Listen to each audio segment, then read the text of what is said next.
welcome to BBC News, broadcasting in the UK and across the world. I'm Babita Sharma, live at Buckingham Palace, with just 9 hours to go to the start of the royal wedding. And you join us as we continue our breaking news coverage of the news that the North Korean leader Kim Jong-il has died. The official announcement was made on state television within the last hour. A newsreader dressed in black appeared to be emotional, holding back tears as she read the official statement. The leader died at the age of 69 on board a train during a trip outside the capital, Pyongyang, on Saturday morning. Welcome, you're watching BBC News with Adam Parsons and Babita Sharma. It's 3 a.m. in London and 5 a.m. in Libya, where hundreds of Libyan rebels have swept into the capital, Tripoli. Television pictures showed rebels in Green Square in the city centre, with jubilant crowds celebrating their arrival. We are bringing you this news that's coming to us at BBC News here, that official confirmation that we just heard from President Obama himself from the White House just some 5 or so minutes ago, that Osama bin Laden is dead and that his body is now in US custody. President Obama confirming to us that he was killed during a US operation that took place in Pakistan in the area of Rawalpindi in the north part of Pakistan, and that during that operation no other Americans were harmed and they took care to avoid civilian casualties. But Osama bin Laden himself was captured, killed, and his body is in US custody.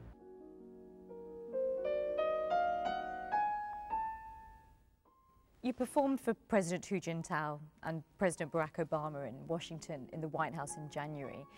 And you received some criticism for the piece of music you chose to perform, which is a Chinese piece called My Motherland.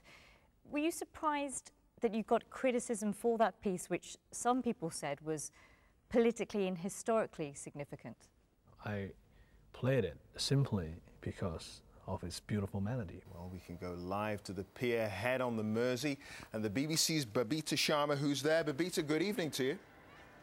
Clive, thank you very much. Yes, welcome to a glorious evening here in Liverpool City. You join me dockside, where, of course, the Olympic torch has made a historic trip across the Mersey here, looking fantastic, by ferry. And it's made its way to the pier head.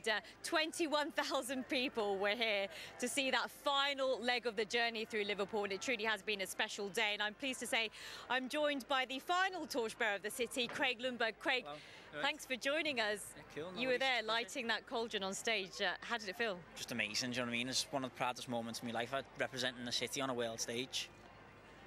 You've got a really inspiring story. Just tell us about it and how you got nominated and chosen to be doing this special moment here. I was blinded in Iraq, saving my country 5 years ago, and the lad that was on the stage with me today, he helped me get off that roof. And 5 years on, we didn't expect to be doing anything like this, and I was nominated by John Bishop, the comedian, the Liverpool comedian.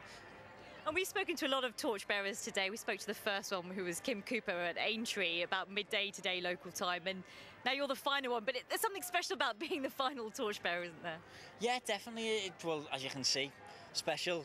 21,000 people turned out to see the torch, and that's just the spirit of the Olympic torch, do you know what I mean? So to be the final one in Liverpool is just amazing. What are you going to do with it, the torch?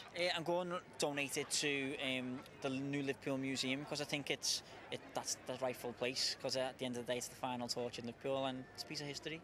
It is a piece of history, and I know lots of people have said, you're a very modest man, but lots of people have said how you've been an inspiration to the local community as well. This is your home city.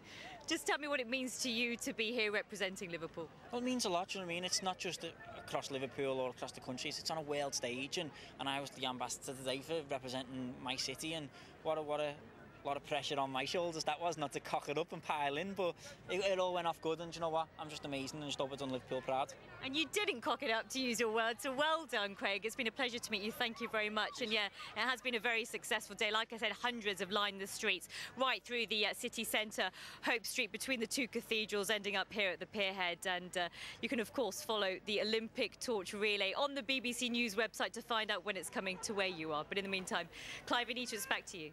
As Asia moves forward, so does the BBC. Join us for Newsday. I I'm Rico Hizon. I'll be reporting live from Singapore every weekday morning, connecting you with the latest news and business reports from all over Asia. And I'm Babita Sharma. I'll be live in London, bringing you a daily global perspective on the headlines. It's everything you need to stay one step ahead. Live from Singapore. Live from London. Welcome to Newsday.